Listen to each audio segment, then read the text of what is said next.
અંકલેશ્વર નજીક national highway ઉપર luxury બસે બાઇક સવારને અડફેટે લેતા અકસ્માત સર્જાયો હતો, જેમાં બાઇક સવારને ઈજા પહોંચતા સારવાર અર્થે ખસેડાયો છે।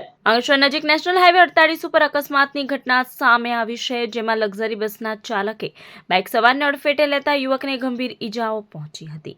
સુરતથી અંકલેશ્વર તરફ આવતા માર્ગ ઉપર અંસાર માર્કેટ પાસે આવેલી નવજીવન હોટલ નજીક એક લક્ઝરી બસના ચાલકે પૂરઝડપે અને ગફલતભરી રીતે બસ હંકારી બાઇક સવારને ટક્કર મારી હતી। લોહીલુહાણ હાલતમાં પડેલા બાઇક સવારને જોઈ લોકોએ તુરંત જ 108 ઇમરજન્સી એમ્બ્યુલન્સ સેવાને જાણ કરી હતી। માહિતી મળતાની સાથે જ 108 એમ્બ્યુલન્સની ટીમ ઘટના સ્થળે પહોંચી ગઈ હતી અને ગંભીર રીતે ઈજાગ્રસ્ત થયેલા બાઇક સવારને પ્રાથમિક સારવાર આપી વધુ સારવાર અર્થે નજીકની ખાનગી હોસ્પિટલમાં ખસેડ્યો હતો।